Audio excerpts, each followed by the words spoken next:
Today we have among us the Theatre Nama group with a play that will take you back to the Dwapar Yuga and make you face to face with the legendary Karna what he represents in the greater deal of events in the Mahabharata. So let's welcome Theatre Nama group.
कि एक और योद्धा भी था जिसके बाणों में अर्जुन को टक्कर देने की ताकत थी और वो योद्धा था सूर्यदेव का पुत्र कर्ण जो सूर्यदेव के दिए हुए कवच और कुंडल के साथ जन्मा था। ऐसे कवच और कुंडल जिनके दिव्य वरदान ने कर्ण के बाजुओं में इतना बल भर दिया कि देवता भी उसकी ताकत के सामने कांपते थे। जिनकी शक्ति इतनी थी कि ब्रह्मांड के तीनों लोगों में ऐसा कोई अस्त्र नहीं बना था जो कर्ण के शरीर से उसकी आत्मा को अलग कर सके, क्योंकि जब तक सूर्यदेव का आशीर्वाद सूर्य की किरणें या चंद्रमा की रोशनी पर कवच और कुंडल को शरण देता था, उनका पुत्र अमर था। सूर्य की किरणें जब युद्ध के आरंभ की घोषणा करती और उनके तेज से बल पाकर जब कर्ण के बादल धनुष को थामते तो उसके धनुष से निकले वो तीर मौत बनकर बरसते। कर्ण के इस वरदान का कहर जब पांडवों की सेना पर टूटा तब कृष्ण को एहसास हुआ कि कर्ण की शक्ति का जवाब रणभूमि में देना संभव था। वो जानते थे कि कर्ण दानवीर था और स्नान के बाद भिक्षा में जो कुछ भी कर्ण से मांगा जाता वो उसे देने से इनकार नहीं करता। तब कृष्ण ने भेजा इंद्रदेव को। इंद्रदेव ने रूप लिया एक ब्राह्मण का और कर्ण से उसका कवच और कुंडल मांगा। इंद्रदेव की ये चतुराई कर्ण ने पहचान ली, लेकिन फिर भी उस दानवीर ने उन्हें कवच और कुंडल देकर महाभारत के युद्ध की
हस्तिनापुर के प्रजाजनों, आज से ही से एक महापूर्व आरंभ हुए इस महापर्व में विभिन्न प्रांतों से आए सहस्त्रों योद्धाओं ने अपने पौरुष बल का प्रदर्शन किया।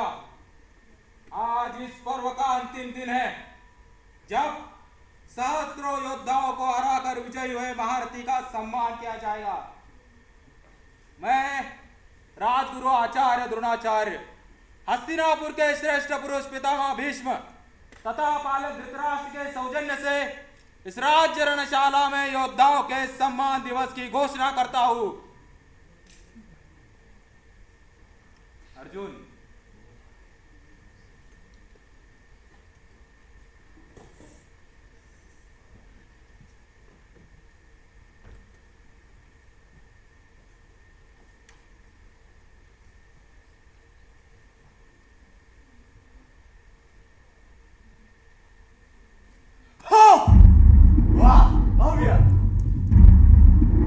अद्भुत, असंभव, संसार के सभी चराचर जीव अजीव सुने।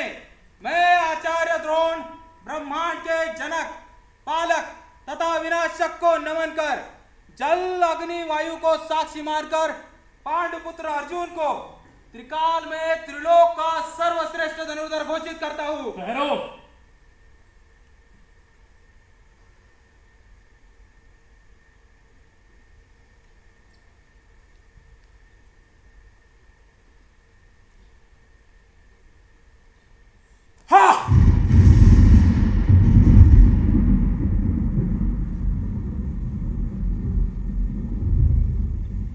मैं तुम्हें चुनौती देता हूं अर्जुन। ठहरो। इस राज्य रणशाला में तुम्हारा स्वागत है अपरिचित पुरुष। निसंदेह तुम्हारा प्रदर्शन देख के मैं अचंभित हूं। कदाचित स्तब्ध अधिक सही शब्द है। मुझे अत्यधिक आश्चर्य है कि इतना अच्छा धनुर्धर अभी तक छुपा कैसे रहा। पुरुषार्थ के इस महापर्व में तुम्हारी चुनौती का स्वागत है। निसंदेह क्षमता के आधार पर प्रवृत्ति प्रकट करने का अधिकार यहाँ सबको है, और इसीलिए तुम्हारी ये चुनौती अर्जुन को स्वीकार है। किंतु धर्मशास्त्र और धर्मनीति ये कहते हैं कि प्रतिस्पर्धा से पहले योद्धा को अपना परिचय देना होता है। संसार में ऐसा कोई नहीं जो अर्जुन को न जानता हो। अब तुम्हें अपना परिचय देना होगा। किस महान वंश के वंशधर हो तुम? किस दिव्य मां का सौभाग्य हो? पिता का कोई नाम? मैं सारथी पुत्र कर्ण हूं। सारथी पुत्र यानी शूद्र पुत्र, या सीधे सीधे शब्दों में कहा जाए तो एक नीच जाति का छोटा मनुष्य। एक शूद्र की क्षत्रियों को चुनौती। बहुत अच्छा विचार है, किंतु राज्यसभा में उपस्थित सभी विद्वानों से मैं यह जानना चाहता हूं कि इन्हें यह अधिकार दिया कब गया? प्रतीत होता है कि अब शूद्र पालक होंगे।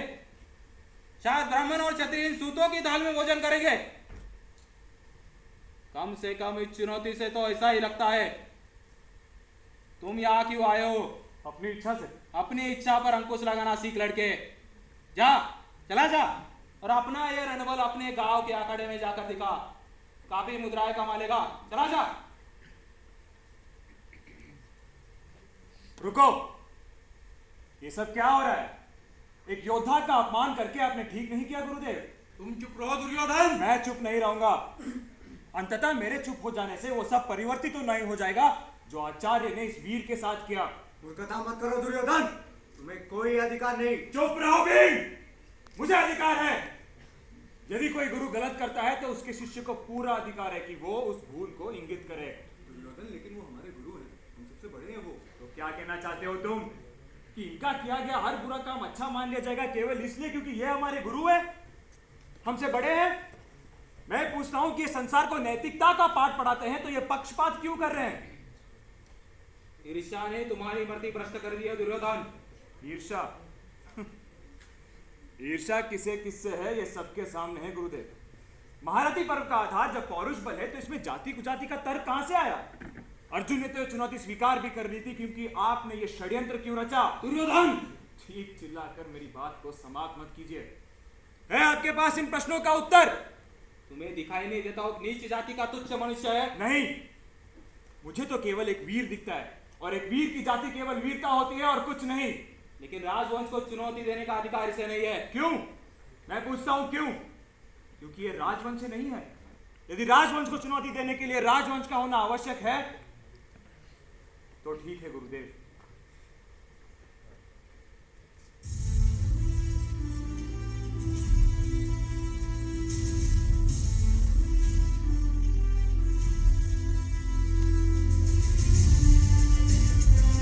मैं दुर्योधन राज्यसभा और समस्त प्रजाजनों के सामने कर्ण को अंग देश का राजा घोषित करता हूं। राजा हो जाने से कोई क्षत्रिय नहीं हो जाता। तो फिर कैसे होता है गुरुदेव? जन्म से। जन्म से? जन्म की बात मत कीजिए गुरुदेव। यदि जन्म क्षत्रियता निर्धारित करता है तो इस राज्यसभा में उपस्थित बहुत से लोग क्षत्रिय न होते। क्यों? मेरा तर्क ठीक था ना अर्जुन? मैं महाराज धृतराष्ट्र से न्याय मांगता हूं कि वे जाति भेद ना करके इस वीर को अवसर दे, ताकि वो ये सिद्ध कर सके कि त्रिकाल में त्रिलोक का सर्वश्रेष्ठ धनुधर अर्जुन नहीं बल्कि वो स्वयं है। ये नहीं हो सकता। मैं आपसे न्याय मांग रहा हूं महाराज। महाराज को धर्मशास्त्र बदलने का कोई अधिकार नहीं। कर्ण की यह चुनौती स्वीकार नहीं की जा सकती, क्योंकि यह जगमानी बात है कि कर्ण एक शूद्र है और अर्जुन एक क्षत्रिय है। तो फिर मत कहिए कि अर्जुन त्रिलोक का सर्वश्रेष्ठ धनुधर है। हाँ, क्षत्रियों में सर्वश्रेष्ठ हो सकता है, किंतु इस पर भी प्रश्न चिन्ह सदैव लगा रहेगा। क्यों अर्जुन, तुम यह सिद्ध नहीं करना चाहोगे कि तुम ही सर्वश्रेष्ठ हो? यदि हो तो आगे बढ़ो और इस वीर की चुनौती को स्वीकार करो।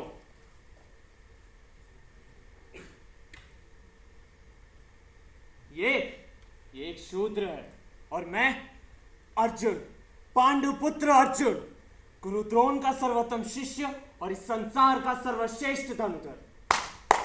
यह है मेरा परिचय। अर्जुन, दूंगा तुझे अपना संपूर्ण परिचय दूंगा। आज से, इस पल से उस घड़ी का इंतजार कर जब तुझे अपना संपूर्ण परिचय दूंगा।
संदेह नहीं, अभी तो जानना चाहता हूँ।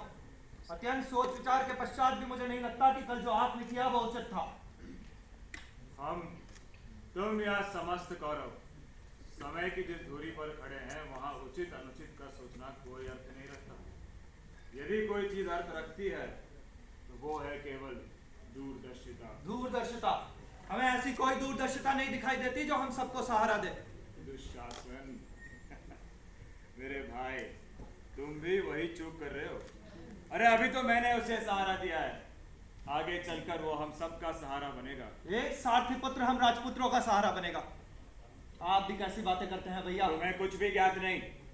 तुम भी गुरु द्रोण और अर्जुन की भाषा बोलने लगे हो। अरे तुम सब क्या जानो कि मैंने क्या खोज निकाला है। वो सारथी पुत्र नहीं, अंगारा है, अंगारा। और वो अकेला ही पर्याप्त होगा पांडवों की चिता को अग्नि देने के लिए। और आप भी ऐसा मानते हैं? एक अपरिचित को बिना जांचे परखे आपने अंगराज्य दे डाला। प्रजाजनों से भरी रंगशाला में जो कृत्य आपने किया है, लोग उसके बारे में तरह तरह की अटकलें कर रहे हैं। ये एक राजनीतिक दांव था। अरे हानि हमारे इसमें कुछ भी नहीं। छुरा तरबूजे पर गिरे या तरबूजा छुरे पर, कटना तो तरबूजे को ही होगा। धीरे धीरे तुम्हें सब समझ आ जाएगा दुशासन। और इस विषय में लोगों की अटकलें स्वाभाविक है। और फिर कौन जानता है कि इस कृत्य का क्या परिणाम होगा। लेकिन इतना तो तुम भी जानते होंगे कि कर्ण एक सामर्थ्य है, और वो सामर्थ्य अब मेरी मुट्ठी में है। मैं ही नहीं, संसार का हर एक प्राणी इसी सामर्थ्य के आगे घुटने टेक देता है। अरे कर्ण तो बुद्धि और सामर्थ्य का वो महारथी है जिसकी हमें आवश्यकता है दुशासन। और अब मैं उसे पांडवों के विरुद्ध शस्त्र के भांति प्रयोग करूंगा। और आप कर्ण को मूर्ख समझते हैं जो आपके हर किए हुए इशारे पर नाचता फिरेगा। दुशासन मेरे भाई, तुम ऐसे लोगों को नहीं जानते। सिद्धांत, वचन, मित्रता, ये ऐसे शब्द हैं जो हमारे तुम्हारे लिए उतने महत्व नहीं रखते, किंतु ये बेचारे इन्हीं के लिए मर जाएंगे, पर इनसे पीछे नहीं हटेंगे। जो भी हो भैया, कर्ण को अंगराज्य देने में आपने शीघ्रता दिखाई। शीघ्रता न दिखाता तो वो आज पांडवों के साथ विचरण कर रहा होता। गुरु द्रोण को तुम नहीं जानते। अर्जुन को चुनौती देने वालों को विकलांग बना देते हैं। एकलव्य को तुम भूल गए क्या? अरे एक अंगराज्य के बदले उसने अपना सब कुछ मेरे हाथों में सौंप दिया है।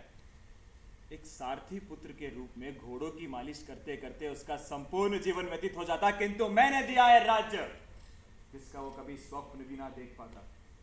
अंग नरेश बनाकर मैंने उसका उपयोग कर लिया है बस। और ऐसी उपयोगिता के लिए एक क्या, मैं हजारों अंगराज्य नछावर कर सकता हूं दुशासन, हजारों। बस भैया, किसी तरह उन पांडवों का कांटा निकाल कर फेंकना है। मैं आज तक नहीं भूल पाया हूं भीम का युद्ध में वो प्रहार, चांडालों की तरह उसकी गदा का टूट कर पड़ना, अर्जुन का गुरु द्रोण के सर पर चढ़कर भुदकना। पर रह रहकर मुझे यही बात घेरे रहती है, अगर उसने आपके कहे अनुसार यह कार्य ना किया तो। तुम एक ही प्रश्न को कितनी बार घुमा फिरा के कर रहे हो दुशासन? बस करो।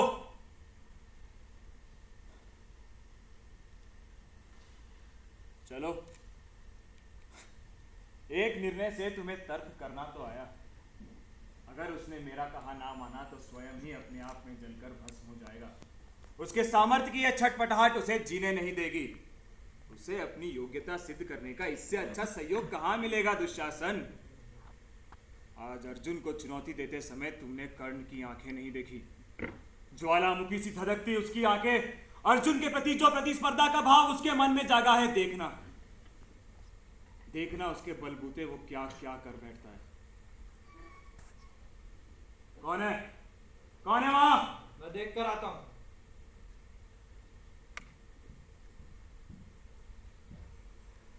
कदाचित पुरोचन है। बुलाना उसे।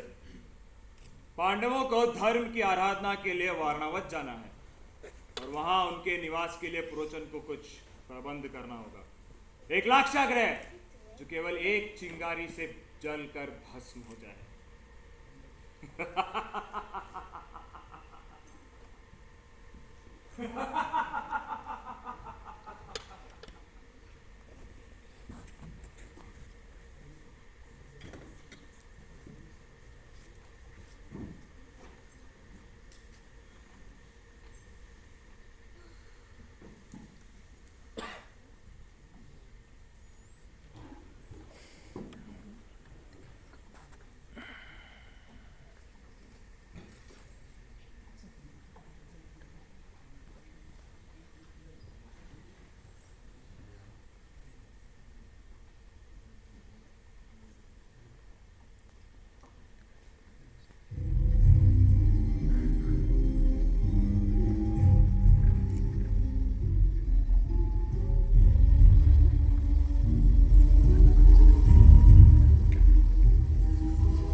क्या बात है? कुछ नहीं, मैं ठीक हूँ। कुछ तो है। ये दिन रात की बेचैनी मुझसे देखी नहीं जाती। कहा ना, कुछ नहीं। आज राज्यसभा में कुछ हुआ क्या? किसी ने कुछ कहा क्या? कर्ण, मैं तुमसे बात कर रही सुन तो हूँ। रहा हूँ वैशाली।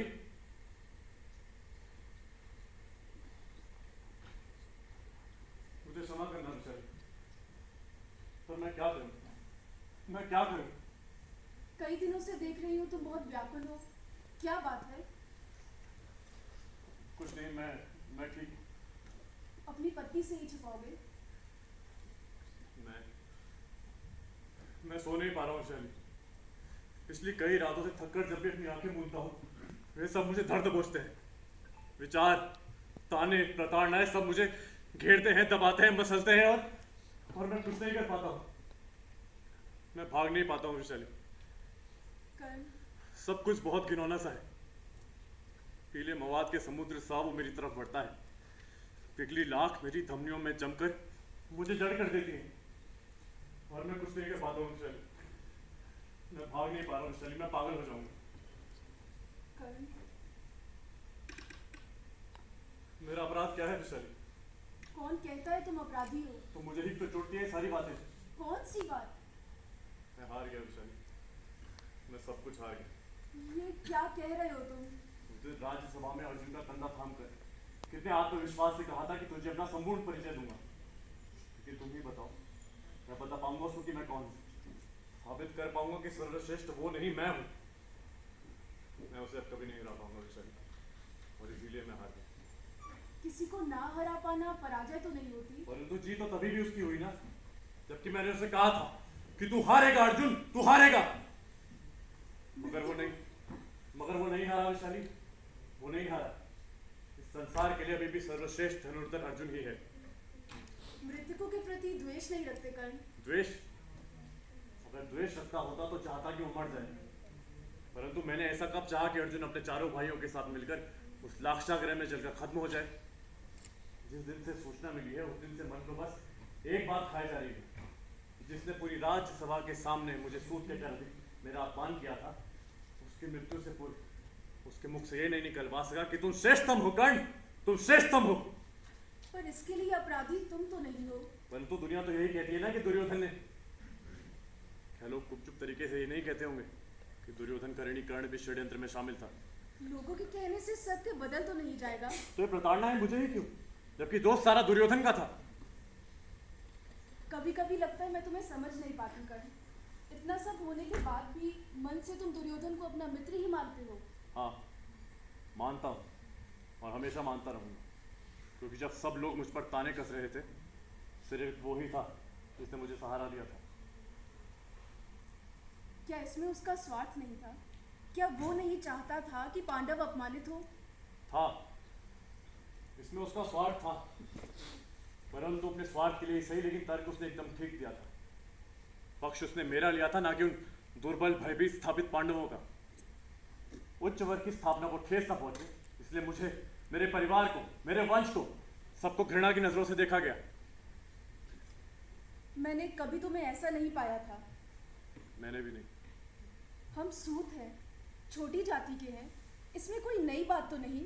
हाँ, पहले आवाज नहीं होता, परंतु उस दिन के पश्चात ऐसा लगा मानो कोई चीज अंदर ही अंदर जला रही हो। छोटे मोटे अपमान तो बचपन से सहता आया ही था मैं। कोई कुछ कह देता था तो चुपचाप सह लेता था, शायद आदत हो चुकी, परंतु उस दिन ऐसा लगा मानो पूरी राज्यसभा के सामने गुरु द्रोण ने मेरे वस्त्र उतारकर मुझे नग्न खड़ा कर दिया हो। मन में आया कि उनसे सवाल पूछूं कि क्या जन्म पर किसी का अधिकार है? माता पिता चुनने का अधिकार विधाता ने किसी को दिया है? तो जन्म के नाम पर अधिकारों की बात उन्होंने क्यों की? क्या उनके शास्त्रों में कर्म शब्द का उल्लेख नहीं है? तुम कुछ कहती क्यों नहीं वैशाली? मैं क्या कहूँ? एक बात पूछूं, सच सच बताओगी? कहो। क्या तुम्हें कभी भी इस बात का दुख होता है कि तुम्हारा पति एक शूद्र है? तुम्हें होता है कि तुम्हारी पत्नी शूद्र है? बात वो नहीं है वैशाली। फिर क्या है? ये हीनता कैसी कर्ण? ये हीनता नहीं है, ये क्रोध है। अपने सूत होने पर? नहीं, सूत होने के कारण और अधिकारों से वंचित रहने का मुझे कोई दुख नहीं है। दुख केवल इस बात का है कि मैंने तो जैसे तैसे सब कुछ सहन कर लिया, पर क्या हमारा पुत्र सुदामन ये सहन कर पाएगा? क्या हमारे पुत्र को यह समाज स्वीकार करेगा? क्यों नहीं? सुदामन अंग नरेश का पुत्र है, उन्हें उसे स्वीकार करना ही होगा। अंग नरेश का पुत्र? मैं अंग नरेश हूँ, क्या मुझे स्वीकार किया? आज भी हस्तिनापुर की राजसभा में मेरे प्रवेश करते ही क्या पितामह की वृत्तियां तल नहीं जाती? नहीं वैशाली, ये लोग मान ही नहीं सकते कि घोड़े की लीद साफ करने वाला एक सूद शासक भी हो सकता है। और मैं तो कहता हूँ कि शासक होने पर ही सम्मान क्यों, घोड़े की लीद साफ करना भी एक कार्य है, किसी ना किसी को तो करना ही पड़ेगा। तो इस कार्य को और इस कार्य को करने वाले को नीच की नजरों से क्यों देखा जाए? एक राजा यदि शासन न करे तो राज व्यवस्था ठप हो जाती है, ब्राह्मण यदि अध्यापन न करे तो शिक्षा व्यवस्था ठप हो जाती है, एक वैश्य यदि व्यापार न करे तो व्यापार व्यवस्था ठप हो जाती है। तो क्या ठीक उसी तरीके से यदि एक भंगी मन न उठाए तो क्या जन व्यवस्था ठप नहीं हो जाएगी? तो ये दमन तुम्हारा और मेरा ही क्यों विशाली? क्यों ये दमन चक्र अनंत काल तक हमारे वंशों में चलता रहे? मेरे पास केवल प्रश्न है और उत्तर एक भी नहीं, कदाचित हो भी नहीं सकते।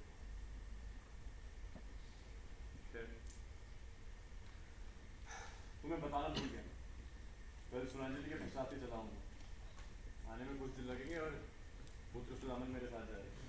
कहीं बाहर जा रहे हो? हाँ, पांचाल। पांचाल? दुर्योधन के साथ द्रौपदी के स्वयंवर में।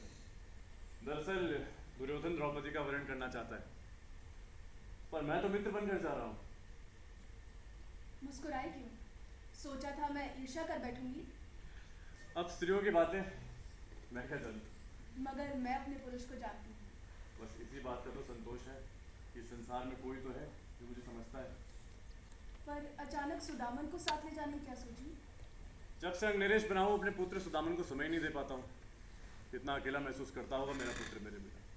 हाँ, वो यहाँ सचमुच अकेला महसूस करता है। मेरा पुत्र सुदामन अपने पिता के रहते हुए कभी अकेला महसूस नहीं करेगा, कभी नहीं।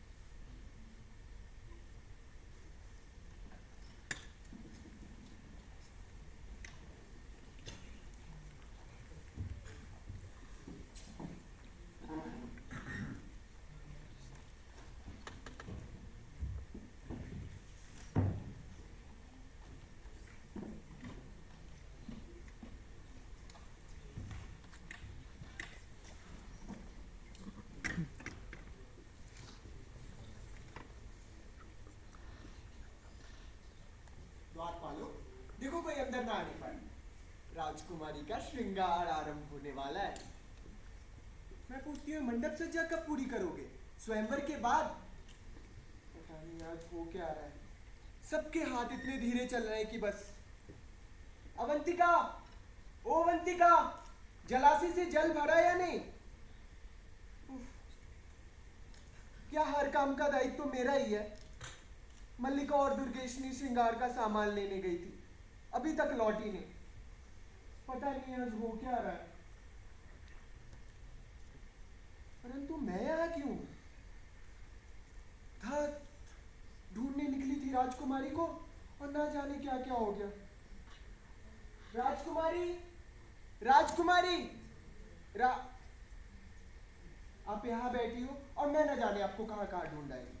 हाँ, बस ऐसे ही अंदर दम घुट रहा था। चलिए चलिए, श्रृंगार का समय हो रहा है। बैठ, अभी बहुत समय है। देखिए ना, कितना सुहावना मौसम है और मंडप कितना भव्य। यह देखकर तो सभी अचंभित रह जाएंगे। और क्यों ना हो, अंततः स्वयंवर भी तो हमारे पांचाली का हो रहा है। क्या हुआ, आप रो रही हैं? क्या बात है? नहीं, कुछ नहीं। मैं आपके समक्ष हाथ जोड़ती हूँ, मुझसे तो ना छुपाइए। तुमसे नहीं कहूंगी तो और किससे कहूंगी? ये मंडप, ये सजावट, आखिर किस लिए? स्वयंवर के लिए पांचाली, स्वयंवर के लिए। अब कौन है जो तुम्हारी पांचाली का वरण करेगा? आप ऐसा क्यों कह रहे हैं? कौन है जो उस लक्ष्य को भेज सकेगा? आप ऐसा क्यों सोचती हैं?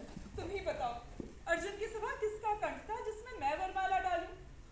लाक्षागृह में पांडवों के साथ मेरी इच्छाएं भी जलकर भस्म हो हस्तिनापुर से युवराज दुर्योधन भी आ रहे हैं स्वयंवर के लिए। हाँ, मुझे ज्ञात है। आपसे एक बात पूछूं, आप बुरा तो नहीं मानेंगी? पूछो। आप दुर्योधन से घृणा करती है ना? हाँ, करती हूँ। पर क्यों? आपने तो दुर्योधन को कभी देखा भी नहीं, फिर घृणा क्यों? आप जिनसे प्रेम करते हैं और वो जिनसे घृणा करते हैं, आप स्वयं ही उनसे घृणा करने लगते हो। संभवतः मेरे साथ भी यही हुआ। अच्छा छोड़िए सब, आज स्वयंवर के दिन ये सब बातें मत कीजिए। जो हुआ उसे भूल जाइए। मैंने कोशिश तो बहुत की, पर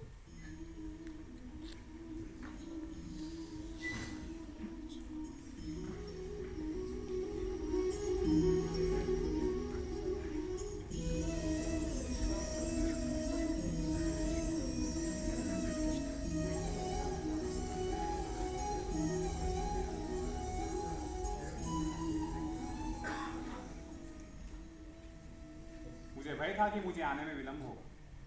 मेरा भय उचित निकला। यहाँ तो समस्त तैयारियां पूर्ण हो चुकी है। संपूर्ण नगर उल्लास में डूबा हुआ है, परंतु हमारी पांचाली क्यों उदास है? नहीं, ऐसी कोई बात नहीं। कोई बात तो है। आप नहीं जानते क्या? जानता हूँ, परंतु सिर्फ इतना कि तुम रोई हो और अत्यधिक रोई हो। और तुम ही बताओ पांचाली, कोई क्यों रोता है?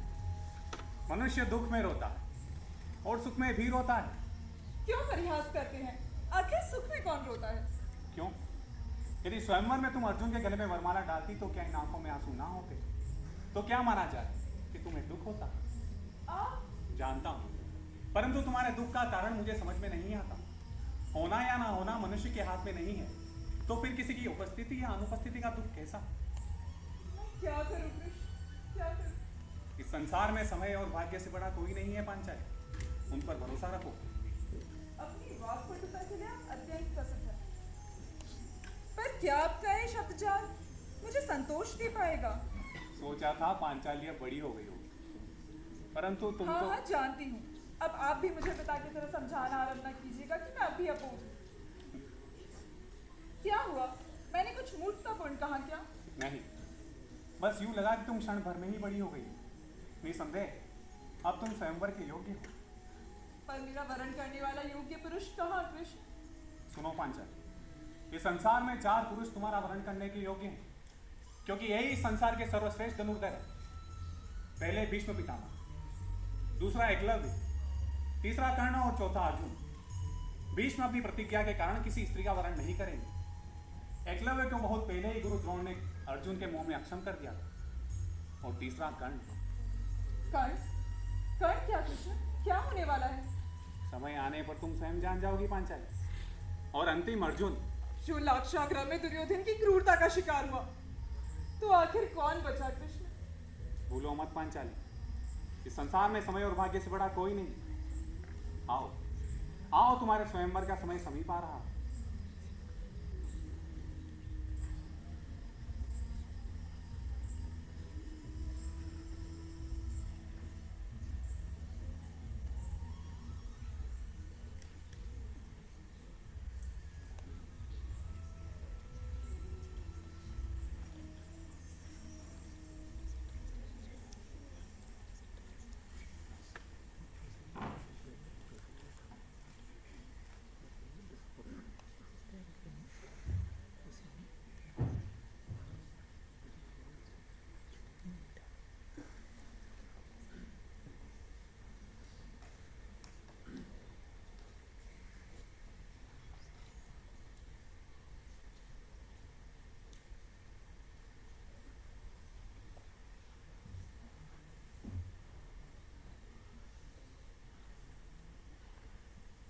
आश्चर्य है, वाकई आश्चर्य है। आज यहाँ पर संसार के सभी प्रतिष्ठित योद्धा उपस्थित हैं, जिनकी एक आवाज से समुच्च आकाश हिल जाता है, जिनके प्रतिंचा के शब्द मात्र से सेनाओं के दिल दहल जाते हैं, जिनके बाण अग्नि, जल और वायु तक को भेद देते हैं। और आज इस स्वयंवर में वो एक मछली की आंख को भेदने में भी असमर्थ है, जिसे मैं असत्य मान बैठा था, लगता है वही सत्य है। कितनी दुख की बात है, यहाँ एक भी ऐसा वीर नहीं जो इस लक्ष्य को भेद सके। क्या सचमुच यहाँ पर कोई नहीं है जो पांचाली का वर्णन कर सके? क्या कोई नहीं है जिसके गले में मेरी पुत्री वरमाला डाल सके? मैं जानना चाहता हूं क्या इस सभा में एक भी ऐसा योद्धा उपस्थित नहीं है, एक भी पुरुष? पांचाल नरेश, अपने क्रोध और दुख से सभा को अपमानित मत करिए और किसी के पुरुषार्थ पर उंगली मत उठाइए। इस सभा में पुरुष उपस्थित है। ठहरो ब्राह्मण, ठीक कहा तुमने। इस सभा में पुरुष उपस्थित है और राज्य पुरुष उपस्थित है। सचमुच ऐसा है क्या दुर्योधन? हाँ है द्वारकाधीश। कहाँ? इसी सभा में। तो वो आगे क्यों नहीं बढ़ता? उठो कर्ण। लेकिन दुर्योधन, तुम मेरे मित्र हो, मेरे अभिन्न अंग हो, क्या मेरा अंग मेरा साथ नहीं देगा?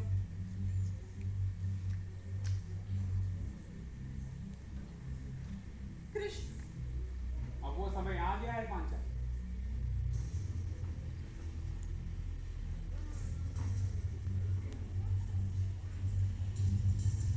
ठहरो, ये नहीं हो सकता।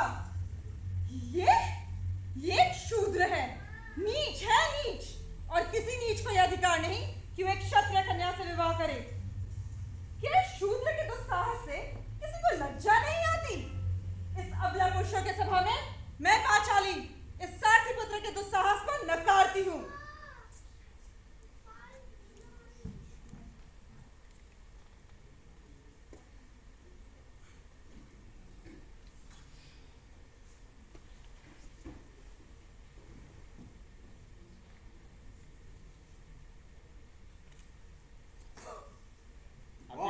अति उत्तम, अति उत्तम।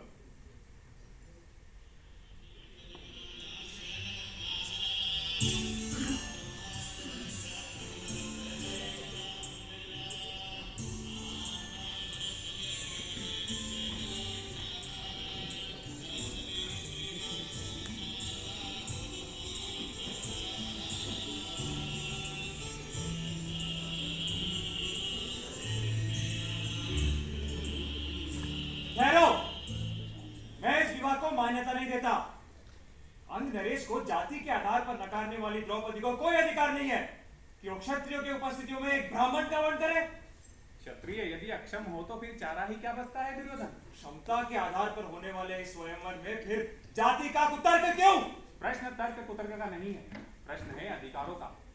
ब्राह्मण श्रेष्ठ होता है और श्रेष्ठ से विवाह करना अमान्य नहीं है। मैं नहीं मानता। तुम चाहे मानो या ना मानो, समस्त संसार मानता है। और ना सिर्फ मानता है, अभी तो तू जानता भी है। और नीच के वन नीच होता है। अर्जुन! सुदामन! अर्जुन! हट जाओ कृष्ण, मैं कहता हूं हट जाओ कृष्ण। अपने क्रोध पे संयम रखो दुर्योधन। अर्जुन! सुन राक्षस सुन, जिस तरह तूने मेरे बहुत पुत्र की निर्मम हत्या की है ना, ठीक उसी तरीके से एक दिन मैं तेरा निर्मम वध करूंगा। तेरे रक्त से भूल लाल होगी और तेरा मस्तक धड़ से अलग होगा। यदि संसार में सूर्य पृथ्वी चंद्रमा अटल है तो सुन, इस सारथी पुत्र की प्रतिज्ञा सुन। आज से युद्ध आरंभ हुआ, यदि हम दोनों जीवित बचे तो इस पृथ्वी पर प्रलय आएगी। सुन रहा है ना अर्जुन? युद्ध आरंभ हुआ और यह आरंभ है तेरे अंत का।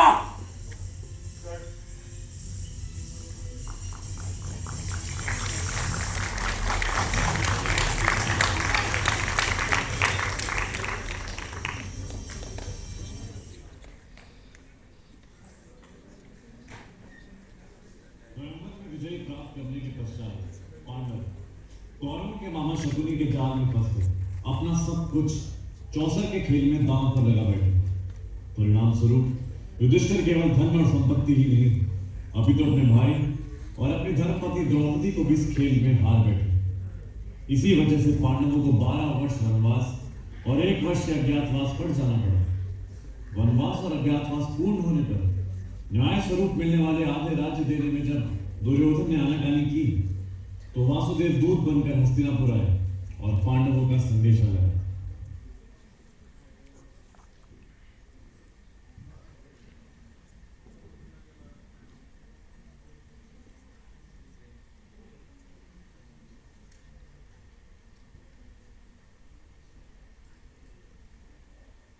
तो कृष्ण आप चाहते हैं कि ऐसा हो?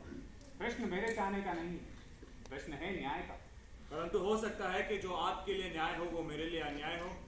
न्याय का आधार व्यक्तिगत कारण नहीं होते हैं। तो फिर क्या होते हैं द्वारकाधीश? हित। जो हितकारी है वही न्याय है। हित वही तो मैं भी कह रहा हूँ, जो उनका हित होगा वो मेरे लिए अहित, और जो मेरा हित वो उनके लिए अहित। दोनों ही परिस्थितियों में निर्णय विभिन्न होंगे, तो आप किस निर्णय को न्याय मानेंगे? हम बार बार घूमकर उसी जगह वापस आ रहे हैं। समझने की चेष्टा करो दुर्योधन, उनके या तुम्हारे हित से बड़ा समाज का हित है। न्याय का आधार हस्तिनापुर के प्रजाजनों का हित होगा, ना कि उनका या तुम्हारा।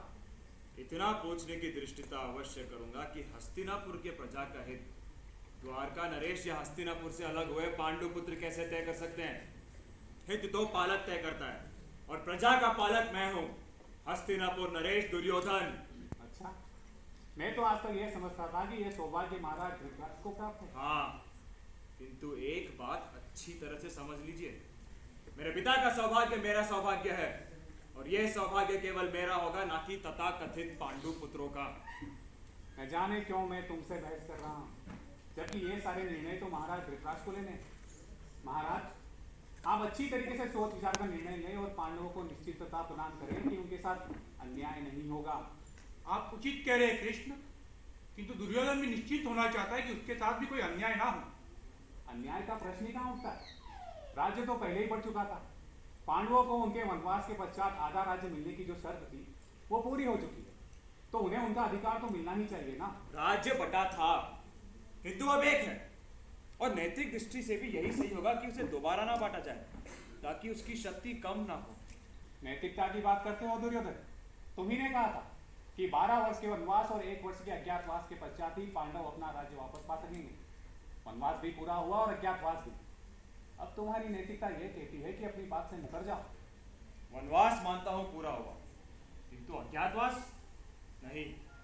परंतु तुम्हारी राज्य के आचार्यों का इस बात से तुमसे मतभेद है। राजाओं का अपने कर्मचारियों से मतभेद होना असंभव तो नहीं? गणना भी तुम्हारा साथ नहीं देती दुर्योधन। गणित तोड़ा मरोड़ा भी जा सकता है कृष्ण, ये बात तुम पर भी लागू होती है, किंतु सिद्ध नहीं होती।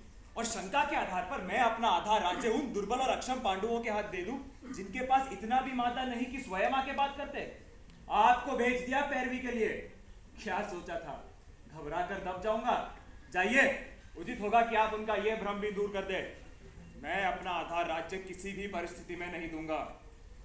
क्या आप सबका भी यही मत है? कदाचित यहाँ किसी और के मत का प्रश्न ही नहीं उठता। ठीक है, समझौता अब भी हो सकता है। यदि दुर्योधन आधा राज्य न देने पर अड़ा हुआ है तो मेरा प्रस्ताव है कि पांडवों को 5 गांव ही शासन करने के लिए जाएं। मैं समझौतावादी नहीं हूं कृष्ण। 5 गांव तो क्या, मैं सुई के नोक के बराबर भी उन्हें भूमि नहीं दूंगा। उम्र की नादानी तुम्हारे चेहरे पर काफी झलकती है, परंतु राज्य के निर्णय इतने जल्दी बिना सोचे विचारे नहीं लिए जाते। तुम्हारे पास समय है, पहले अच्छी तरीके से सोच विचार कर फिर निर्णय लो। यदि मैं सोचना ही ना चाहूं तो युद्ध के विचार को नकारा नहीं जा सकता। इस धमकी का मुझ पर कोई असर नहीं होगा।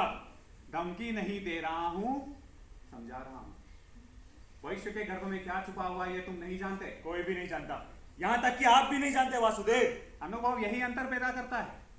वैश्य को देखा नहीं जा सकता, परंतु उसका आभास होता है, जो कि तुम्हें नहीं हो रहा है। और भविष्य आपको क्या आभास देता है? यही कि यदि तुम ना माने तो युद्ध होगा। और युद्ध में क्या होगा? क्या होगा युद्ध में? वो 5 भाई मिलकर हम 100 भाइयों को परास्त कर देंगे। असंभव नहीं है। ये खेल किसके साथ खेल रहे हो कृष्ण? जाइए, जाकर किसी और को समझाइएगा। मेरे पास शक्ति है, अजय योद्धा है, विराट सैनिक सम्मुख है, जिसके सामने महासमुद्र भी छोटा जान पड़ता है। अपेक्ष शस्त्र है, जिनकी प्रचंडता से त्रिलोक कांपता है। ये है, सब है मेरे पास। और उन भिक्षु पांडवों के पास क्या है? पांडवों के पास मैं, तुम तुम क्या हो कृष्ण? एक दूत मात्र, एक निर्बल कायर दूत, जो अपनी वाक्पटुता के बल पर समझौते की बात करता है। दुर्योधन के द्वार पर खड़े हो अपने प्रियजन पांडवों के लिए आधे राज्य की भिक्षा मांगता है, और ना मिलने पर युद्ध की खोखली धमकियां दे रहा है। तुम्हारे वक्ष पर तलवार रखने मात्र से ही मुझे तुम्हारे खोखलेपन का आभास होता है कृष्ण। तुम एक दीमक खाए बात से अधिक कुछ नहीं हो कृष्ण। दुर्योधन! अब तक तेरी हर गलती को मैं यह समझकर माफ करता है कि तू एक बच्चा है, अबोध, नादान और मूर्ख है। पर आज तूने सिद्ध कर दिया कि तू बच्चा नहीं बल्कि कृतज्ञ, दुराचारी और दम्भी मनुष्य है, जो सत्ता के मत में यह भी भूल गया कि मनुष्य बनाए किसने हैं। तूने मुझे नहीं जाना दुर्योधन, तूने कृष्ण को नहीं पहचाना। आज अपनी आंखें खोल और मुझे जान। मैं कृष्ण हूं जो बनाता है या मिटाता है। मैं हूं विजय का मूलभूत आधार। मैं वो हूं जिसके प्रेम को समझ संसार तरसता है, जिसके क्रोध से संपूर्ण ब्रह्मांड कांपता है। मैं ही जन्म हूं और मैं ही मृत्यु। मैं अनादि हूं, इसीलिए मैं था, मैं हूं और मैं सदैव रहूंगा। केवल मेरे रूप बदलते रहेंगे, परंतु याद रख दुर्योधन, मैं सदैव तेरे काल का मूल रहूंगा। मुझे शब्दों से डराने का प्रयास मत करो कृष्ण। ठीक है, तेरी यही इच्छा है तो सुन। हस्तिनापुर की इस राज्यसभा में मैं वासुदेव कृष्ण महायुद्ध की घोषणा करता हूं। कौरवों और पांडवों के बीच लड़ा जाने वाला युद्ध कुरुक्षेत्र की भूमि पर लड़ा जाएगा। यह धर्म युद्ध होगा, परंतु इसके परिणाम इतने विभत्स होंगे जिसकी तू कल्पना भी नहीं कर सकता। प्रलय आएगी, हथियारों की प्रचंड टंकार समूची मानव जाति को मत डालेगी, परंतु अमृत नहीं होगा। मिलेगा तो केवल काला कशेला बदबूदार विष। चारों दिशाएं इस विष में धसे गलते लोगों की चीखों से थर्राएगी। जीवन देने वाले हाथों से मृत्यु दान होगा, और मृत्यु भी कैसी, घायल तड़पेंगे, छटपटाएंगे, अपने शरीर को नमक के ढेर में पड़ी जौ की बाती गलते देख मृत्यु की कामना करेंगे। मगर मृत्यु सिर्फ और सिर्फ भाग्यवानों के भाग्य में होगी।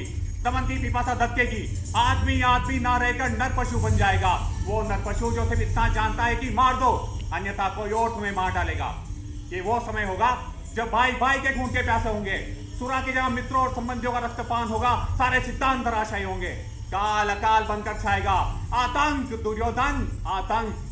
न जाने किस वक्त दूध पीते बच्चे के मुख से लगा और चित्रे हो जाए, न जाने किस क्षण माँ के गर्भ में पलता भ्रूण नीरा मांस के लोथड़े में बदल जाएगा। धरती का हर कौन जागेगा, घृणा का मवाद स्वार्थ के फोड़े से निरंकुश छोड़ेंगे, ब्रह्मास्त्र चलेंगे, ज्वालामुखी फटेंगे, आकाश के वक्ष से लौ टपकेगा और भूमि लाशों से पट जाएगी, और फिर सब खत्म होगा। बचेगा तो केवल डरावना सन्नाटा और लाशों की सड़ान। हाँ दुर्योधन, हाँ, अब ये युद्ध होगा, अब होगा महाभारत।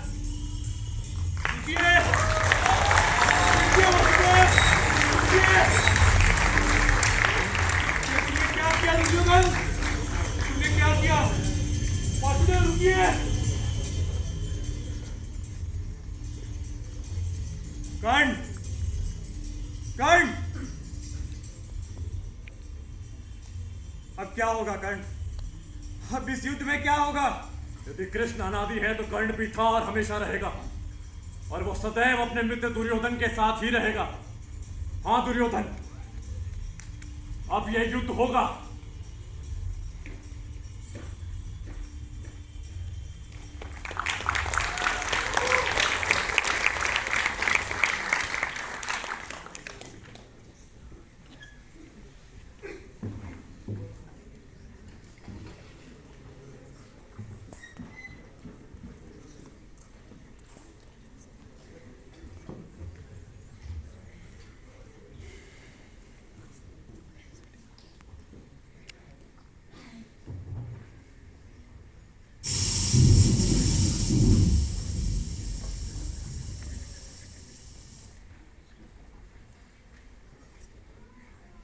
आइए कृष्ण, मैं आपकी ही प्रतीक्षा कर रहा था।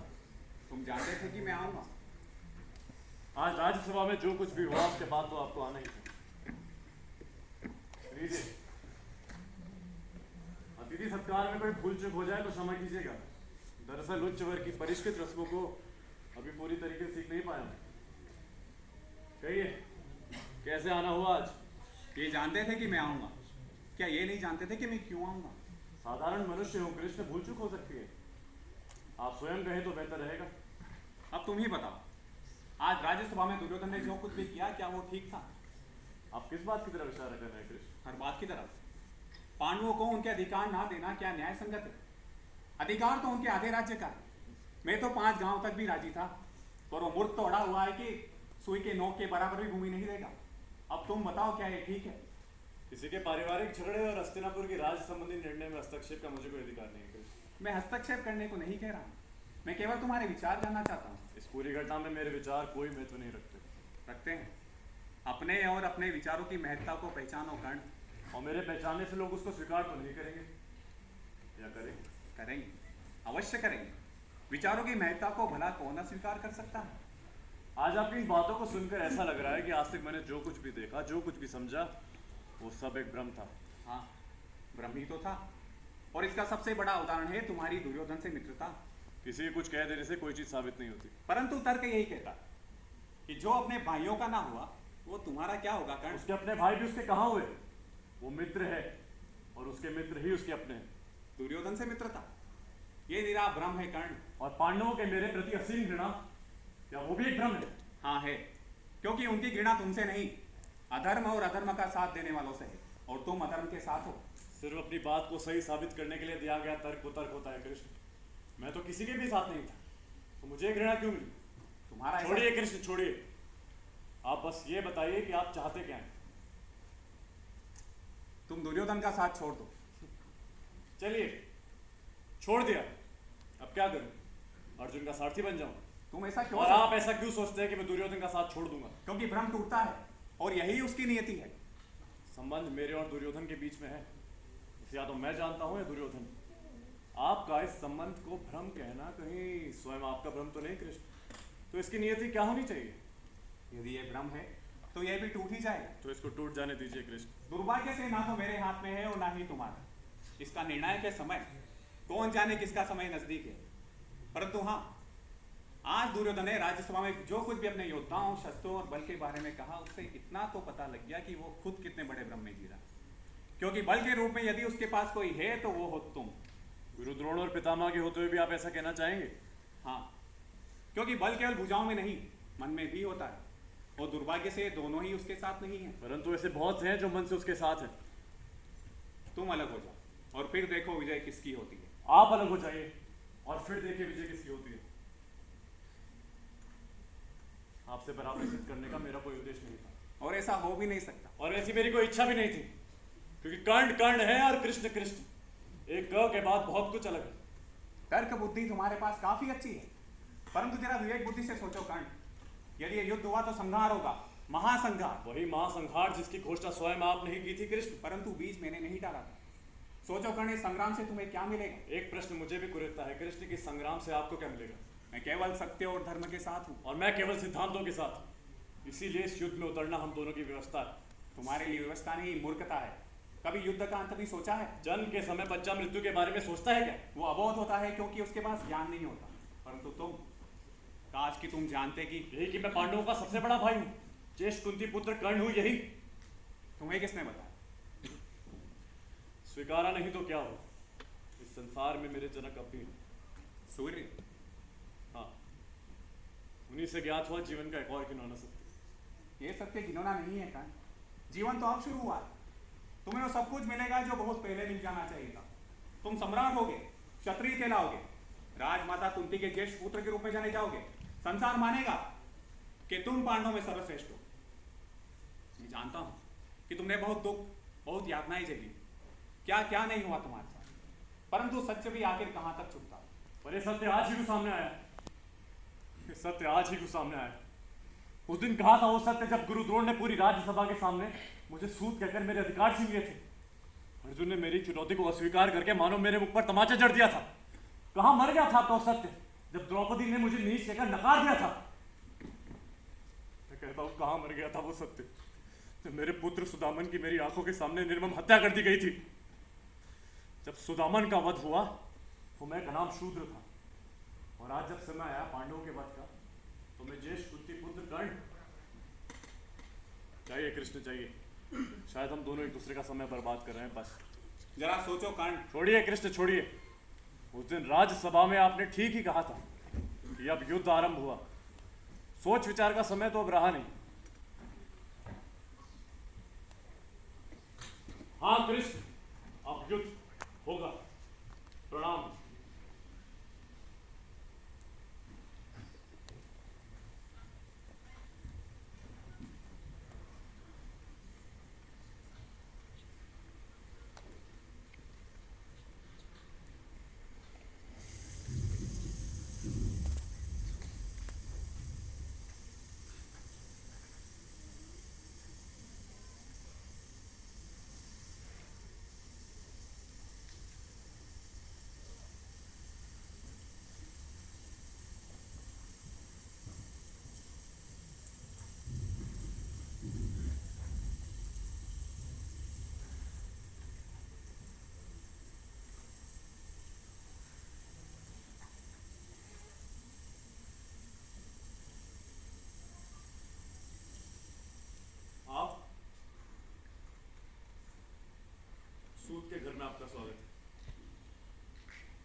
शायद होता भी नहीं। कैसे हो? ठीक हूँ, मतलब जैसा हूँ आपके सामने। आप पहली बार आई हैं। हाँ, तो क्या सेवा करूँ आपकी? दरअसल रात बहुत हो चली है और सेवक सारे जा चुके हैं। रात वाकई हो चली है। आप जल लेंगी? नहीं, मुझे प्यास नहीं। कुछ कहना चाहती हैं आप? मैं तुमसे मिलने आई हूँ कर्ण। जानता हूँ। तुमसे कुछ बात करनी थी। यदि यदि कृष्ण की बुआ कृष्ण का संदेशा लाई है तो निराश करने के लिए क्षमा चाहूंगा। उनको मैं अपना उत्तर दे चुका हूँ। मुझसे इस तरह शब्दों को ओढ़कर बात मत करो कर्ण। मैं यहाँ तुमसे मिलने आई हूँ। लेकिन क्यों? क्यों मिलने आई हैं आप मुझसे? मैंने कहा ना तुमसे। हाँ, लेकिन क्यों? क्योंकि एक माँ को अपने पुत्र से मिलने का अधिकार है। माँ को? हाँ, माँ को। क्या गलती थी मेरी? दोष क्या था मेरा? जिसने पाला हमेशा उसी को माँ माना, मगर तुम्हारा ये स्पर्श। कई रातों से लेटा वो अनंत आकाश ताकता रहता हूँ, लेकिन सब कुछ सिमट जाता है सिर्फ एक शब्द में, माँ। सब कुछ तो मिला जीवन में, प्रेम, दुख, राजपाट, घृणा, यातना, सब कुछ। लेकिन माँ, क्या था मैं? नराधम? नहीं। घृणित? क्या था? नहीं। बताइए। नहीं कर्ण। बताइए क्या था मैं? तो फिर क्यों त्याग दिया था मुझे? क्यों छोड़ दिया था मुझे उस नरकाग्नि में झुलसने के लिए? जब लोग उस पर ताने कसते रहे, मेरी आत्मा को नोचते रहे, तो तूने अपने आंचल में छुपाया। तूने अपनी गोद में सर रखा और कहा कि मैं हूं। इतने से पांव थे मेरे, चल भी नहीं पाता था। तो तब क्यों नहीं अपनी गोद में सर रखा? क्यों नहीं मेरा मुख चूमा? क्यों नहीं अपना स्तनपान कराया? मैं असहाय हूं, लाचार हूं। मैं क्या करूं? मैं क्या करूं? धीरज रख पुत्र, मैं हूं ना। कितना बड़ा हो गया है तू। इतने कोमल केश पर कितना खुरदुरा है तेरा शरीर। तू जितना विशाल और कठोर है, उतना ही कोमल भी। कपास के श्वेत फाहे सा। तू जानता है कर्ण, तू बिल्कुल भी बड़ा नहीं हुआ। तेरा बचपन जैसे वहीं ठहर गया हो। कुछ भी तो नहीं बदला पुत्र, सिवाय इसके कि तू लापरवाह हो गया है। मैं नहीं थी ना कर्ण? हाँ, आप नहीं थी, आज आप हैं। और विडंबना देखिए कि आज आप कहाँ हैं और मैं कहाँ। क्षमा कीजिएगा राजमाता, इस तरह से भावनाओं में बहने की मुझे बिल्कुल आदत नहीं है, परंतु कई बार मस्तिष्क और शरीर से परे कोई और ही चीज हमें नियंत्रित करती है। मेरी बात रात्रि का तीसरा पहर हो रहा है, भोर होने से पहले राजमाता राजमहल जाना चाहेंगे। राजमाता मत कहो मुझे। तो क्या कहूँ आपको? क्या कहूँ आपको? ये तो शायद आप स्वयं भी नहीं जानती। इस तरह अपमानित तो मत करो पुत्र। अपमानित? अपमानित? जो स्वयं जीवन भर अपमान में जिया हो, भला किसी का क्या अपमान करेगा? अपमान को जानकर किसी को अपमान करना बहुत मुश्किल होता है राजमाता। काश आप भी समझ पाते। बहुत समझदार हो गए हो तुम, है ना? अपमान, दुख, यातना सिर्फ तुमने ही तो सहा है। सत्य जानकर ही तिलमिला उठे। और मैं, मेरा क्या कर्ण, जिसने इस सत्य को जना और फिर अपने ही हाथों उसे मृत्यु की कोख में डाल दिया। किसी से कुछ कह भी ना पाई। ये जननी क्या कहती जब जनक ने मुंह मोड़ लिया था। तुम्हें क्या लगता है कर्ण, तुम्हें लहरों में बहाकर मैंने क्या महसूस किया होगा? मुक्ति। जिस विजन को 9 महीने मैंने गर्भ में सहेजा, जिसे जिसे मैंने जाना, जिसे मैंने जीवन दिया, उस मृत्यु को सौंप कर क्या मैंने मुक्ति महसूस की होगी? बिछौने में मुंह छिपा ना जाने कितनी बार मैंने उससे अपनी वेदना को कहा। सिरहाना भी गीला होकर मेरी त्रासदी पर रोता था। और मैं कुछ ना कर सकी कर्ण। क्यों नहीं कर पाई आप कुछ? क्यों नहीं कहा आपने कुछ? क्योंकि मैं स्त्री हूँ। हाँ, फर्क बस ये रहा कि आप हमेशा स्त्री बनी रही। माँ बनने की कोशिश आपने कभी की ही नहीं। ये समाज मुझे कभी नहीं स्वीकारता। क्यों नहीं स्वीकारता आपको ये समाज? क्योंकि तुम मेरी अवैध संतान हो। क्यों हूँ मैं आपके अवैध संतान, जबकि मेरे पिता हैं? मगर उस पिता ने कभी तुम्हें अपना नाम नहीं दिया। तो पांडव कैसे वैध हुए? क्या उनके पिताओं ने कभी उनको अपना पुत्र माना था? बाद में भले ही पांडु ने उन्हें अपना पुत्र माना था, लेकिन क्या वो थे उनके पुत्र? जब वो वैध हो सकते हैं तो मैं क्यों नहीं? विवाह से पहले संतान की उत्पत्ति अमान्य है। और विवाह के पश्चात उसकी पद्धति से मान्य हो जाती है। हाँ, क्योंकि समाज उसे मान्यता देता है कर्ण। ये समाज उस हर चीज को मान्यता देता है जो उससे मनवाई जाए। आखिर व्यास को मान्यता कैसे मिली? क्योंकि सत्यवती ने मनवाया था। परंतु आप तो इतने निर्बल थे कि आपने एक बार कोशिश करके भी नहीं देखी। तुम नहीं जानते ये समाज कितना निष्ठुर है। समाज आखिर है ही क्या? आप और मैं। दरअसल मान्यता इसको हम स्वयं ही देते हैं, लेकिन आपने तो कभी मन से ही मुझे अपना पुत्र नहीं माना।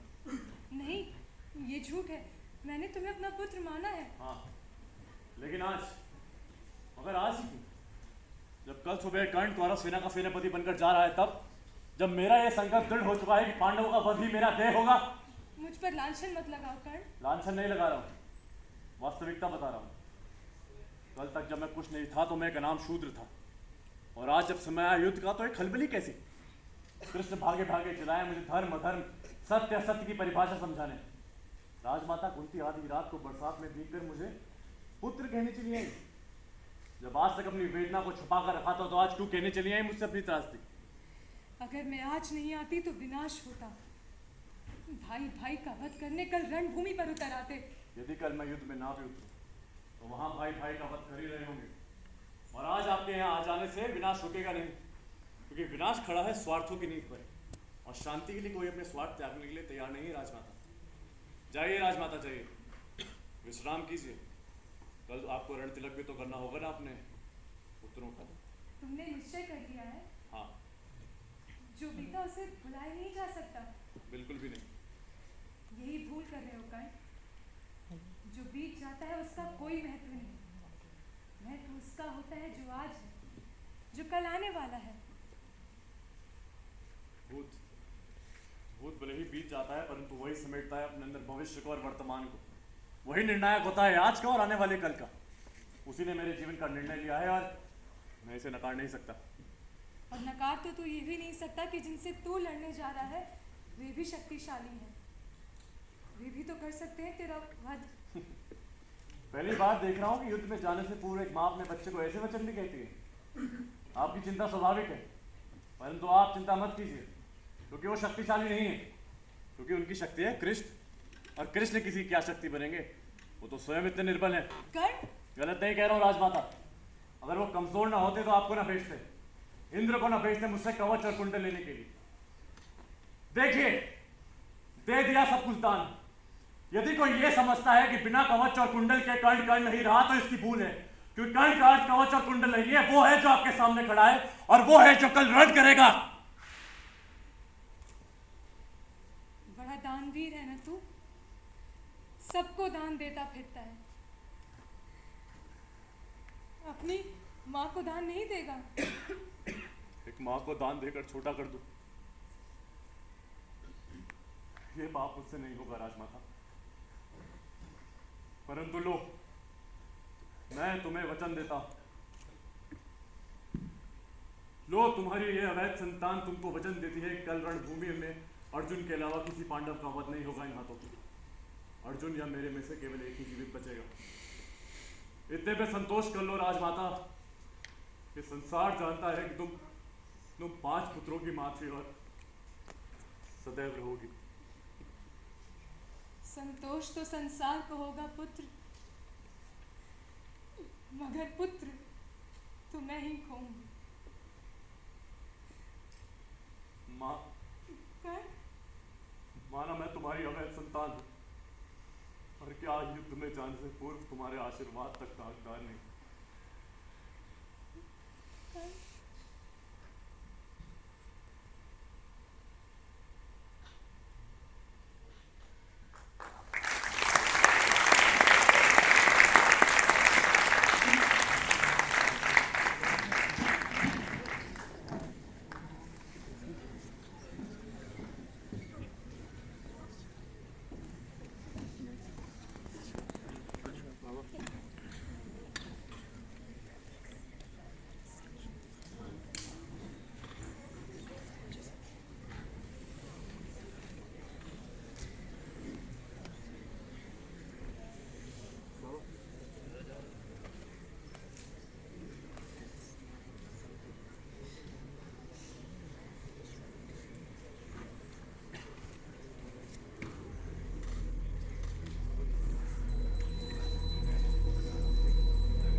चलाओ अर्जुन।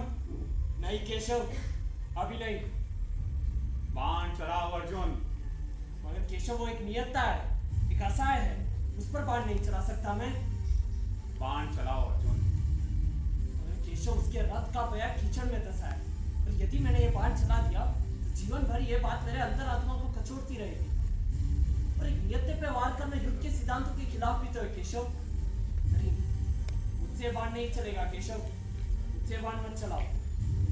समय और भाग्य इस संसार को रचते हैं और संसार सिद्धांतों को। यदि असहाय पर प्रहार ना करके तुम अपने सिद्धांतों पर अडिग हो तो तुम समय और भाग्य दोनों की अवहेलना कर रहे हो।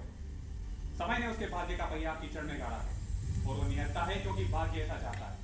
मगर केशव, मगर उसने क्यों नहीं सोचा जब द्रौपदी के वस्त्र हरे जा रहे थे? तब क्यों नहीं सोचा जब दुशासन ने तुम्हें तथापि पांडुपुत्र के आधा राज्य से इनकार कर दिया था? तब क्यों नहीं सोचा जब अभिमन्यु की हत्या हुई थी? नहीं पार्थ, गांडी संभालो, बाण चलाओ अर्जुन। जो आ गया केशव, अपने हो या पराए, मित्र हो या शत्रु, धर्म के इस युद्ध में अधर्मियों का वध करेगा यह अर्जुन। कर्ण, सावधान।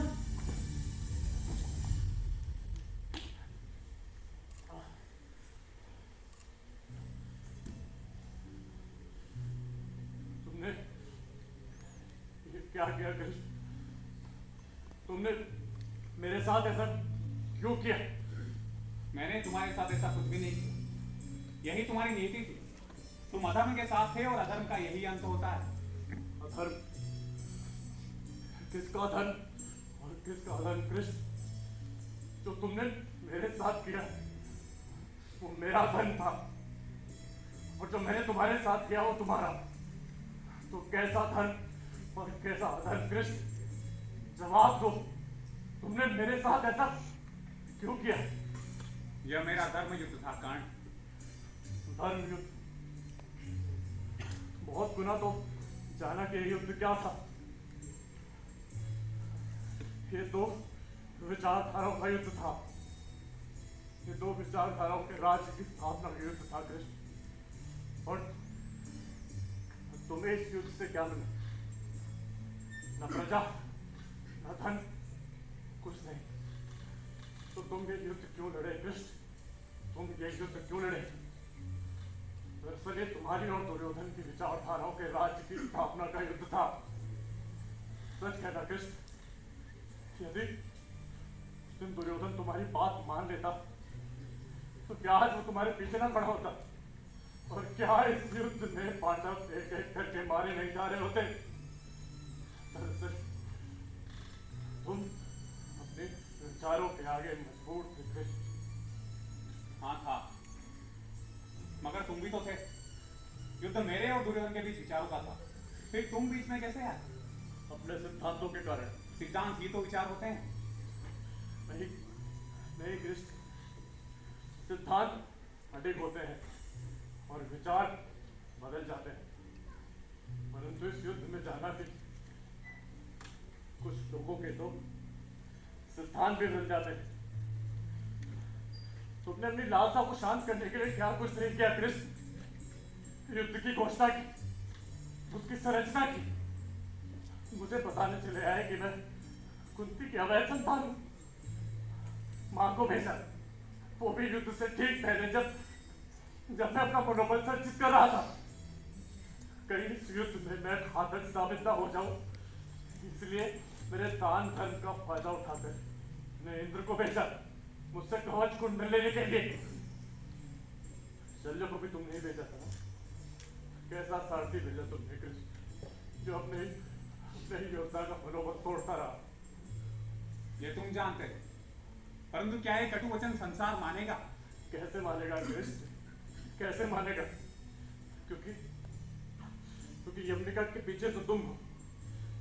वहीं से तुमने हर सिद्धांत, हर तर्क, हर विचार, हर न्याय को तोड़ मरोड़ के पेश किया है कृष्ण। यदि मैं मान भी लूं कि मैंने ऐसा किया, तो क्या तुम इस गंदगी से बचे रहे? कहां था तुम्हारा पौरुष जब द्रौपदी के वस्त्र हरे जा रहे थे? तब क्यों नहीं बोले जब दुर्योधन ने पांडवों के साथ अन्याय किया? क्यों दिया साथ अबोध अभिमन्यु की हत्या में दिग्गज योद्धाओं का? नहीं कर्ण नहीं। यदि आरोप मुझ पर है तो तुम भी इसे बचे नहीं हो। इतना तो तुम मान गए ना कृष्ण कि तुमने भी बुरा किया और अच्छा भी।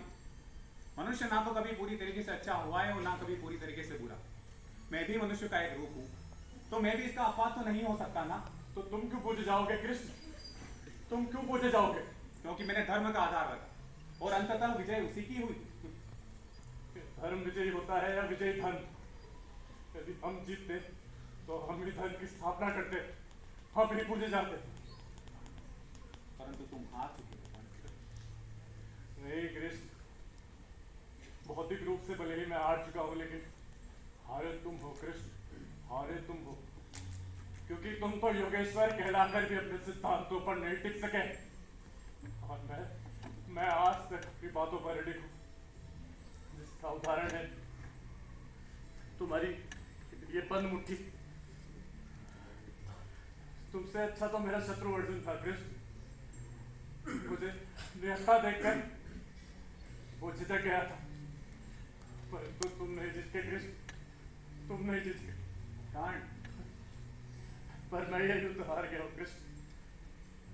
ये युद्ध था क्या? मेरे जन्म का युद्ध, मेरी विचारधाराओं का युद्ध। ये युद्ध मैं इसलिए हारा कृष्ण क्योंकि संसार के सामने कभी मेरी मां स्वीकार नहीं करेगी कि मैं उसकी संतान हूं, मैं उसकी संतान। हाँ कर्ण, तुम ये युद्ध हार गए, क्योंकि किसी काल किसी लोक में कुंती ये कभी स्वीकार नहीं करेगी कि कर्ण उसका पुत्र था।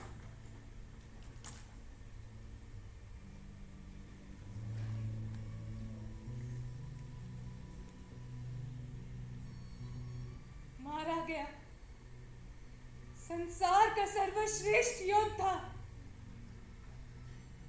दानवीर महारथी मारा गया। हाँ, मेरा पुत्र कर्ण मारा गया, मारा गया। देखा कृष्ण, मैं एक बार फिर हार गए, तुम एक बार फिर हार गए कृष्ण।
नमस्कार, मेरा नाम रविंद्र है, मैं द्रौपद का रोल किया।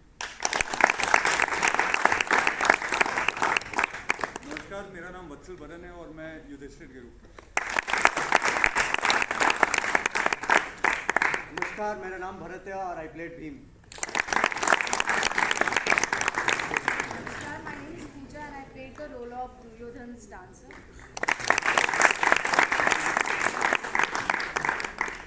नमस्ते, मैं द्रौपदी के किरदार में इशिता जजोदिया।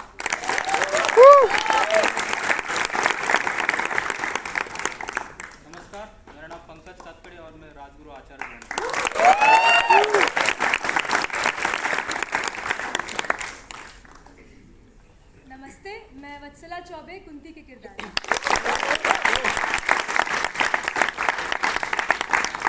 नमस्ते, मेरा नाम ज्योति है एज अ कौरव और बैक स्टेज। नमस्कार, मैं कनिष्का जोशी दुशासन के किरदार में। नमस्कार, मेरा नाम प्रियंका एज वैशाली।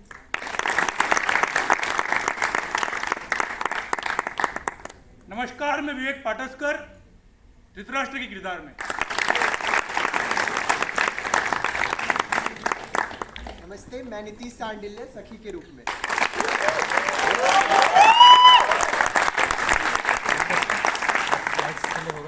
नमस्ते, मैं निखिलेश, मैं कर्ण के बेटे का रोल कर रहा हूँ।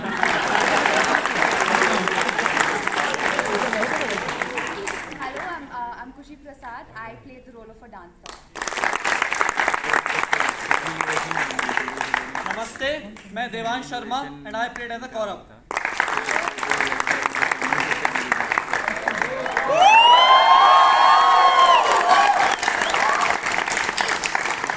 धन्यवाद और नमस्कार, मेरा नाम कुशाल राज जैन है और मैं कृष्ण के रोल में।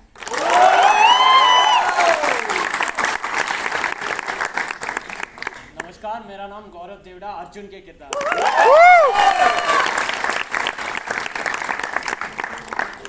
नमस्कार, मेरा नाम प्रतीक रडेर दुर्योधन के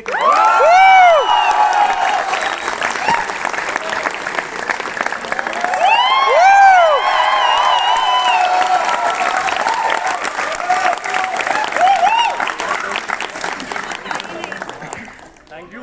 मेरा नाम अमन जोशी और मैं सारथी पुत्र कर्ण के।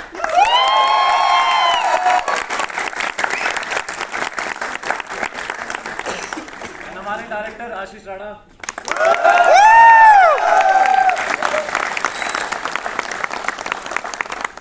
धन्यवाद आप लोगों का हमारा ये नाटक देखने के लिए।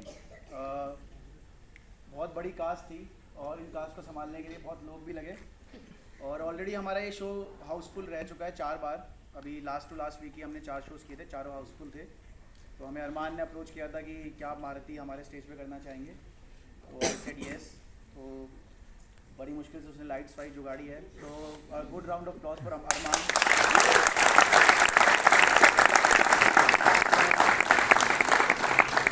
पूरा सेटअप करने में एक टीम लगती है, बैक स्टेज टीम में उनको बुलाना चाहूँगा। बहुत इंपॉर्टेंट कैरेक्टर्स है। कौन सा है? प्रियांशु,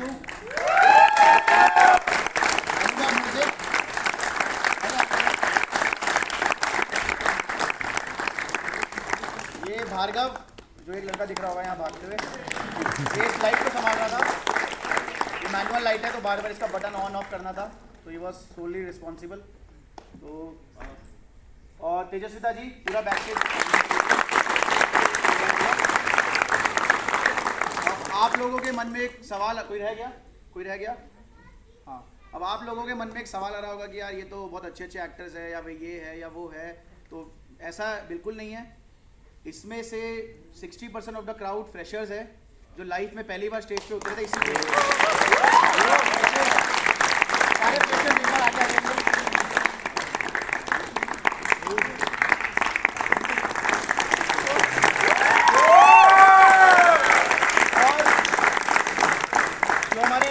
हाउसफुल शोज गए थे उसमें उन्होंने दुर्योधन प्ले किया था, वत्सल बरन, ये अर्जुन थे, सीमा जी है, सीमा जी और बाकी कौरव पांडव ये हमारे सखी बने थे। इनका ही फर्स्ट शो है। ये सारे फ्रेशर्स का फर्स्ट लाइव परफॉर्मेंस लाइव का स्टेज पे।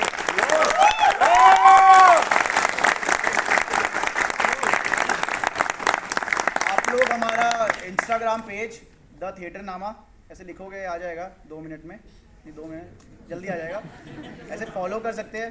कोई भी इंटरेस्टेड हो थिएटर नामा ज्वाइन करने के लिए तो हमें बस एक मैसेज ड्रॉप कर दीजिए इंस्टाग्राम पे, उसका रिप्लाई भी 2 मिनट में आ जाएगा, ठीक है। और आप ज्वाइन कीजिए। और हमारे पास बहुत सारे, ये ऑलमोस्ट सारे वर्किंग प्रोफेशनल्स हैं जिसको लग रहा हो कि यार फुल टाइम करना होता है। ये ऐसा कुछ नहीं है, सब 9 to 5 जॉब वाले हैं, कोई नाइट शिफ्ट वाला है। हमारे कृष्ण एक्चुअली नाइट शिफ्ट वाले हैं तो ये रात भर जागते हैं। कितने बजे से शिफ्ट है तुम्हारी? 9 to 6, 9 PM to 6 AM। तो ये लाइफ के असली कृष्ण यही है बैंगलोर के। तो ऐसे हमारे पास सारे वर्किंग प्रोफेशनल है, कुछ फुल टाइम एक्टर्स भी है जो दिल्ली वैली से आते हैं हमारे साथ सीखने। तो अगर कोई भी इंटरेस्टेड हो ज्वाइन करने के लिए तो ज़रूर ज्वाइन कीजिए, खुले हाथों से आपका स्वागत है। और हमारा एक बहुत टफ प्रोसेस है सिलेक्शन का, हम ऑडिशन नहीं लेते, ठीक है ना। तो जब ऑडिशन जहाँ नहीं होता लोगों को लगता है ना ये तो ऐसे ले कैसे ले रहे हैं, तो हम बिल्कुल ऑडिशन नहीं लेते। हमें बस डेडिकेटेड बंदे चाहिए जो हमें करना है, हमें स्टेज पर उतरने से ये लोग हैं, ठीक है। इनमें से किसी का ऑडिशन नहीं हुआ, कुछ नहीं हुआ, यूर इंटरेस्टेड कम। रविंद्र जी हमारे कहाँ गए, आ गया ये रविंद्र जी, is 51 years old,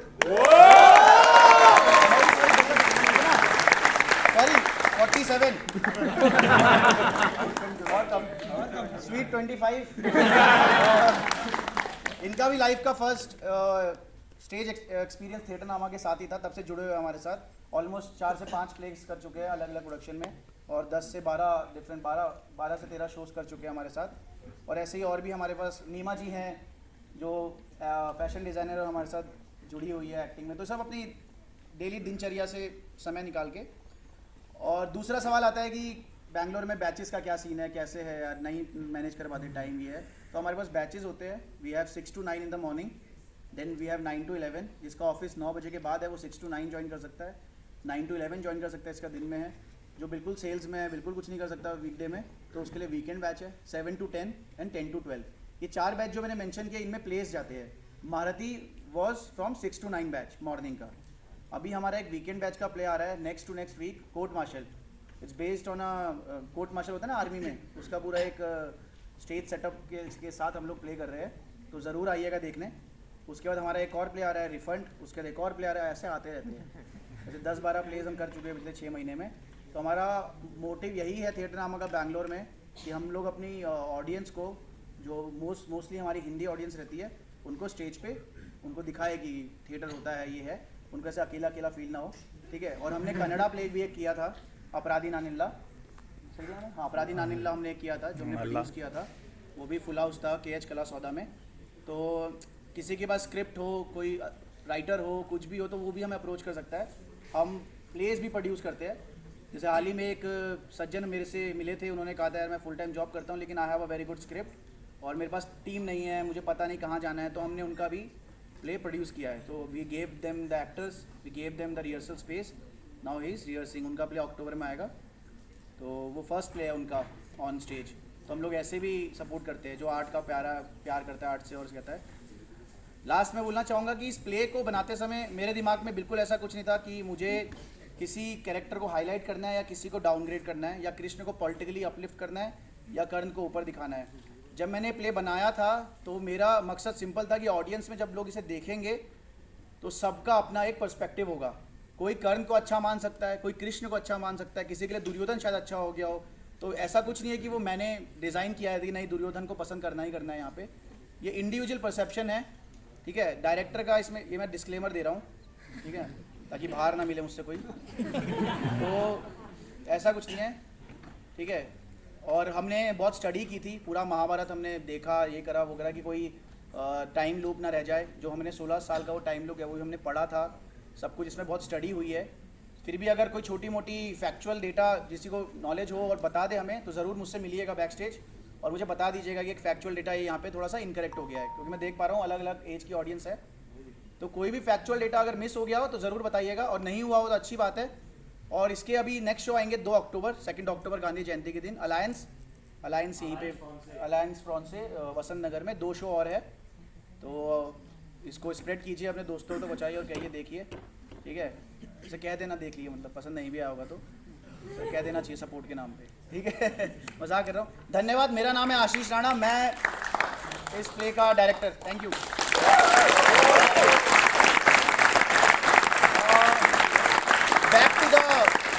back to the theme of IISc there already. Arman के लिए एक बार जोरदार तालियां। Guy has been doing a lot of work. पिछले 15-20 दिन से मेरे से कांटेक्ट में है। हमने प्ले पहले मना कर दिया था कि हम नहीं लेंगे, हमें लाइट चाहिए, because this play is design for a proper light setup, ठीक है। पूरा प्रॉपर लाइट होना चाहिए। हाँ, we use around 18 to 19 lights जब हमने ये शो किया था। तो यहाँ पे हमारे पास 8 लाइटें हैं। तो फिर भी हमने कहा कि ठीक है, will try with less resources. तो अरमान ने बहुत सपोर्ट किया and I am very thankful कि वो सुना, उसने लगाया लाइट्स वाइट्स हमारे लिए, बहुत अच्छा लगा। I am very happy for this.